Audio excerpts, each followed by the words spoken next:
እስኪ ዛሬ ስለ አንድ መራር እውነታ እናውራ። ይሄ ነገር መጀመሪያ ላይ ከባድ ሊሆን ይችላል፣ ነገር ግን ደግሞ እውነታው እሱ ነው። ታዲያ አንዳንዴ የምርም የሚያስፈልገን ነገር ደግሞ እውነት ብቻ ነው። እውነታው ምን መሰላችሁ? ማንም ሰው እናንተ ያስባል ብላችሁ በምታስቡት ልክ ስለ እናንተ አያስብም፣ በፍጹም አይጨነቅም። በዚህ ንግግር ከመናደዳችሁ በፊት እነዛ ሰዎች ያን ያክል መፍራት ያለባችሁ ሰዎች እንዳልሆኑ ልንገራችሁ። ይልቁኑ እነሱ ነፃ የሚያወጧችሁ ናቸው። ሁላችንም ለሰዎች ትርጉም እንዲኖረንና ሰዎች ስለኛ ግድ እንዲሰጣቸው እንፈልጋለን። ይሄ ሰዋዊ የሆነ ተፈጥሯዊ ነገር ነው። ሁላችንም ውስጣችንን በጥልቀት ብንመረምር እውቅናን እንፈልጋለን። ሰዎች እንዲያበረታቱን እንፈልጋለን። የሰዎችን ማረጋገጫ እናሳድዳለን። ዓለም እኛን እንዲመለከተን እንፈልጋለን። ለጥረታችን ዋጋ እንዲሰጥ፣ ትግላችንን እንዲያይልን እንፈልጋለን። ታዲያ አሁን ባለንበት ማህበረሰብ የጉዳይ ትንሽ የተጋነነ ይመስላል። ማህበራዊ ሚዲያው፣ ማስታወቂያው እንዲሁም ደግሞ ውስጣችን ያለው መጠራጠር ሳይቀር ካልታየን፣ እውቅና ካልተሰጠን ዋጋ እንደሌለን ነው የሚነግረን። ነገር ግን ያ ትልቅ ውሸት ነው። ትልቁ እውነታ ደግሞ ምን መሰላችሁ? ብዙ ሰዎች በራሳቸው የኑሮ ሩጫ ተጠምደዋል። ለእናንተ ሐሳብን ብዛም ግድ የላቸው። በራሳቸው ችግር ቢዚ ናቸው። ህልማቸውን በማሳደድ የህይወት መሰናክላቸውን በመሻገር በጣም ቢዚ ሆኗል። ምናልባትም የሆነ ነገር ስታሳዩ ወይም ደግሞ የስኬት ከፍታን ስትጀምሩ ሊያጨበጭቡና ሊያሞግሷችሁ ይችላል። ነገር ግን ወዲያውኑ ወደ ራሳቸው የህይወት ሩጫ ይመለሳሉ። ማንም ሰው ልክ እናንተ እንደምትጨነቁት ለህልማችሁ ሊጨነቅ አይችልም። ሰዎች ምናልባትም ምክር ሊሰጧችሁ ይችላል። የነሱን ምልከታ ሊያጋሯችሁም ይችላል። ነገር ግን የህልማችሁን ሸክም የምትሸከሙት፣ ራእያችሁንና ወደፊታችሁን እውን ለማድረግ የምትታገሉት እናንተ ብቻ ናችሁ። ሁሉም ሰው ህልምና ፍላጎት አለው። ነገር ግን አብዛኛው ሰው ሰዎች ምን ያስባሉ በሚል ይባክናል። የሆነ ሰው እስኪያምንበት ጥሩ የሚለው ጊዜ እስኪመጣ ይጠብቃል። እውነታው ግን ማንም ሰው ህልማችሁን እንድታሳድዱ ፍቃድ እንዲሰጣችሁ መጠበቅ የለባችሁ። ይሄ ሌሎች ሰዎች ስለእናንተ ምን ያስባሉ ስለሚለው ሳይሆን ለራሳችሁ ምን ማድረግ እችላለሁ ብላችሁ ታምናላችሁ የሚለው ነው። ህልማችሁን በሚገባ የሚረዳው ብቸኛው ሰው እናንተ ብቻ ናችሁ። ህልማችሁን ወደ መሬት ማውረድና ህይወት መዝራት የምትችሉትም እናንተው ናችሁ።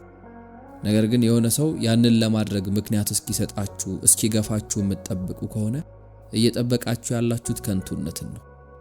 ውስጣችሁ ያለው እሳትን ለማቀጣጠል ሌሎችን የምትጠብቁበት ምዕራፍ መቋጫው ጊዜ አሁን ነው። በስኬት ጉዟችሁ ብቸኝነት የሚሰማችሁ ጊዜ አለ። ሰዎች ሁሌም እናንተን ለማበረታታት አይኖሩም። ያ ችግር የለውም። ይሄ ጉዞ ለራሳችሁ ምን ማድረግ ትችላላችሁ የሚል ነው። ከቀን እስከ ማታ ለህልማችሁ ስለመገኘት ነው። የፈለገ ማንም ሰው ትኩረት እየሰጣችሁ እንዳይደለ ቢሰማችሁ እንኳን ጸንቶ ስለመቆም ነው። ይሄ ስለ ጭብጨባ ወይም ደግሞ ስለ ሙገሳ አይደለም። ይሄ ራስን ስለማሳደግ ነው። ለውጥን፣ ሂደትን ስለመፍጠር ነው። ይሄ ለግቦቻችሁ ስላላችሁ ቁርጠኝነት ነው። ልክ በራሳችሁና በግባችሁ ላይ ትኩረት ማድረግ ስትጀምሩ የማንም ፍቃድ እንደማያስፈልጋችሁ ትረዳላችሁ። ይህንን ነገር ከማድረግ የሚያስቆማችሁ ብቸኛው ኃይል እናንተ ብቻ እንደሆናችሁ ይገባችኋል። ህይወታችሁን የምትቆጣጠሩት እናንተው ናችሁ። ስኬታችሁም ሆነ የወደፊት ከፍታችሁ በእጃችሁ ላይ ነው ያለው። ስለዚህ ሰዎች ስለኔ ምን ያስባሉ ወይም ደግሞ ከኔ ምን ይጠብቃሉ ስለሚለው ጉዳይ ማሰብን አቁሙ። ማድረግ የምትፈልጉት ነገር ላይ ብቻ ትኩረት አድርጉ።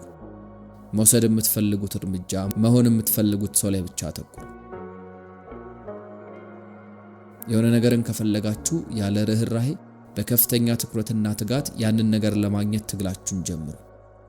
የማንም ፍቃድ አያስፈልጋችሁ። የሆነ ምልክት መጠበቅ የለባችሁ። የሚያስፈልጋችሁ ብቸኛው ምልክት ለመጀመር ዝግጁ ናችሁ ወይ የሚለው ብቻ ነው። አእምሮአችሁ ውስጥ ባሳካው ብላችሁ የምታስቡትን ነገር ለማድረግ ጥንካሬ ውስጣችሁ አለ። ነገር ግን መንገዱ ቀላል አይሆንም። ሁሌም ጥሩ ስሜት ሊሰማችሁ አይችልም። ታዲያ በዛ ጉዞ ላይ የሚኖራችሁ ትጋት፣ የምትከፍሉት መስዋዕትነትና የምታሳዩት ቁርጠኝነት የሚገባችሁን የምትፈልጉትን ህይወት ይገነባላችኋል። ታዲያ ልክ የመጨረሻው መስመር ላይ ስትደርሱ ያደረጋችሁት ነገር ሁሉ ዋጋው መከፈል እንደነበረበት ይገባችኋል። ምክንያቱም ማንም ስለናንተ ህልም እንዲጨነቅ አልጠበቃችሁ። በራሳችሁ መንገድ በራሳችሁ ትጋት ነው ከጫፍ ያደረሳችሁት። ለዚህ ቁልፍ ነገር ራዕያችሁ ላይ ትኩረት ማድረግ ነው።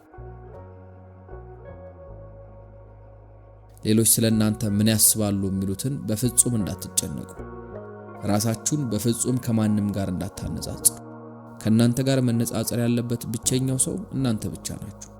ትግልና ፉክክራችሁ ከትላንት ማንነታችሁ ጋር ነው መሆን ያለበት። እናንተ የራሳችሁ ትልቁ ሀብት ናችሁ። ታዲያ ራሳችሁ ላይ አብዝታችሁ ኢንቨስት ባደረጋችሁ ቁጥር ወደምትፈልጉት ህይወት አብዝታችሁ መቅረብ ትጀምራላችሁ። ስለዚህ ተነሱ፣ ውሳኔ ወስኑ፣ እርምጃ ወሰዱ። ሁሌም ቢኖረኝ የምትሉትን የወደፊት ህይወት መገንባት ጀምሩ። ምክንያቱም ልክ በግባችሁ ላይ ትኩረት ስታደርጉ፣ በአቅማችሁ ላይ እምነት ሲኖራችሁና ህይወታችሁን ለመቀየር ኃላፊነት ስትወስዱ፣ በእናንተና በህልማችሁ መሃል የቆመው ብቸኛው ነገር የፈለገው ነገር ቢመጣ ወደፊት የመራመድ ድፍረት እንደሆነ ይገባችኋል። ይህ ሂደት መጀመሪያ ላይ ከሁሉ ነገር እየተለያችሁ እንደሆነ እንዲሰማችሁ ያደርጋል። ነገር ግን በተቃራኒው እያጠነከራችሁና እያበቃችሁ ነው። ከግል ህይወቴ በመነሳት እስኪ አንድ ልምድ ላካፍላችሁ። ልክ የራሴን ህልም ማሳደድ በጀመርኩበት ወቅት አብዝቶ ያሳስበኝ የነበረው ነገር ሰዎች ስለኔ ምን ያስባሉ የሚለው ነበር።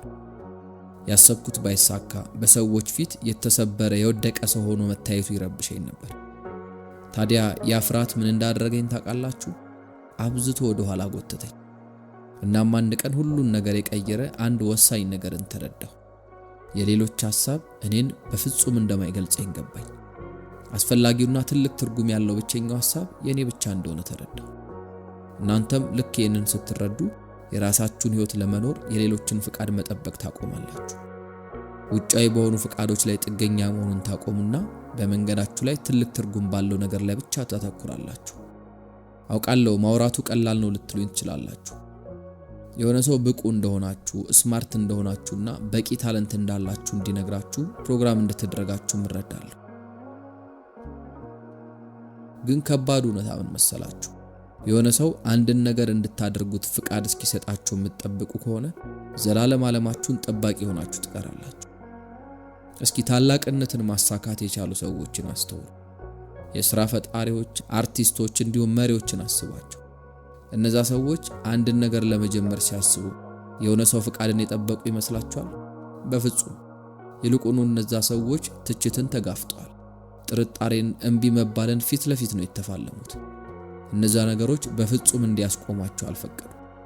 ማንም ባያምንባቸውም እነሱ ግን በራሳቸው በሚገባ አምነዋል። ወደ ስኬት የሚወስደው መንገድ የተደላደለ አይደለም። በመሰናክሎች፣ ወደ ኋላ በመንሸራተቶችና በበርካታ መጠራጠሮች የተሞሉ ናቸው። ብቸኝነት የሚሰማችሁ ጊዜ ይመጣል። ሂደታችሁን የሚረዳና የሚደግፋችሁ ሰውም ላታገኙ ትችላላችሁ። ታዲያ በእነዛ ምዕራፎች ላይ ሁሌም ቢሆን ሁለት ምርጫዎች ከፊታችሁ ይቀመጣሉ። እነሱም ወይ ተስፋ ቆርጦ ከትግሉ ሜዳ መውጣት፣ አሊያም ደግሞ እስከ መጨረሻው ተፋልሞ የሚመኙትን ህይወት ማግኘት። ሁሌም ቢሆን ትክክለኛ ምርጫው ሁለተኛው ነው። ከሁኔታዎች በላይ ጠንካራ እንደሆናችሁ ለራሳችሁ ማረጋገጥ አለባችሁ። ህይወት የምትወረውርባችሁን የትኛውንም መሰናክል እንደምትሻገሩ ማሳየት አለባችሁ። ታዲያ ያ ነው ትክክለኛ ስኬት የሚመጣበት መንገድ።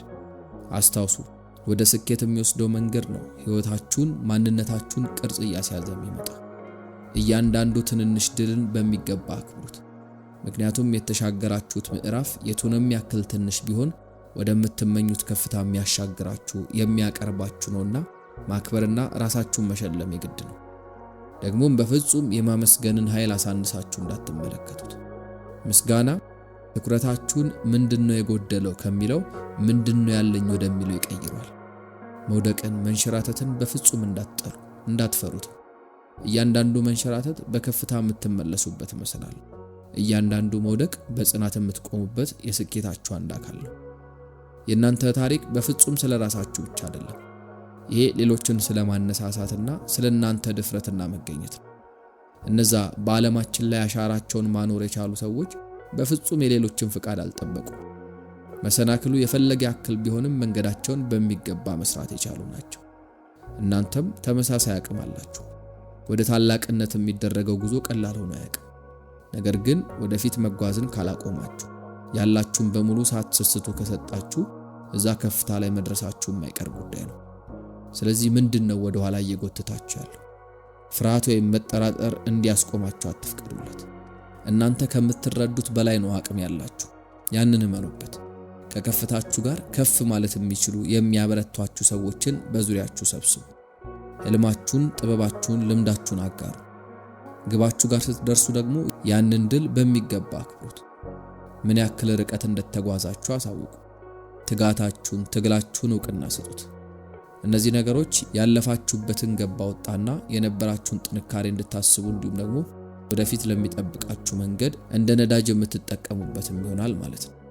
እርግጥ ነው ዓለም ዕውቅና ላይ ሰጣችሁ ወይም ደግሞ ድካማችሁን ላይ መለከት ይችላል። ነገር ግን ያ ችግር የለው። የራሳችሁ ታሪክ ደራሲ እናንተ ብቻ ናችሁ። እንዴት መጻፍ እንዳለበት የመወሰን ስልጣኑ በእጃችሁ ነው። ስለዚህ ተመልሳችሁ ስትመለከቱት የምትኮሩበትን ታሪክ ጻፉ። ስኬታማ በሆኑና ከመንገድ በቀሩ ሰዎች መካከል ያለው ልዩነት ምን መሰላችሁ? የፈለገው ነገር ቢመጣ ወደፊት መራመድ ያለማቆም ኃይል ነው። ብትፈሩም እንኳ እርምጃ መውሰድ መቻል። ድፍረት የፍርሃት አለመኖር አይደለም። ይልቁኑ ፍርሃትም እያለ ቢሆን ወደፊት መራመድ መቻል። ያ ድፍረትና ጀግንነት ደግሞ ውስጣችሁ አለ። ስለዚህ የሰዎችን ፍቃድ መጠበቅ አቁሙ። በራሳችሁ ማመን ጀምሩ። ወደ ህልማችሁ የሚያደርሳችሁ መንገድ ላይ ወደፊት መራመድ ቀጥሉ። ጉዞ ቀላል ላይሆን ይችላል፣ ነገር ግን የምትከፍሉት ዋጋ የሚመጥነውን ሽልማት የሚያገኝበት ነው። አሁንም ደግሜ ላስታውሳችሁ፣ በዚህ ሂደት ወሳኙና ትርጉም ያለው ሐሳብ የእናንተ ብቻ ነው። ትልቅ ህልምን ያዙ፣ በፍጹም ተስፋ አትቁረጡ። የዛሬው መልእክታችን ከፍጻሜ በመቆየት ካደመጣችሁና ቪዲዮውን ከወደዳችሁት ይጠቅመዋል ለምትሉት ወዳጃችሁ አጋሩት። እናንተም ቻናሉን ሰብስክራይብ በማድረግ በቀጣይ የምንለቃቸውን አስደናቂ የህይወት ትምህርትን ያዘሉ ቪዲዮዎችን ተከታተሉ። በሰዓቱ ለነበረን ቆይታ ግን እጅግ አድርገን እናመሰግናለን።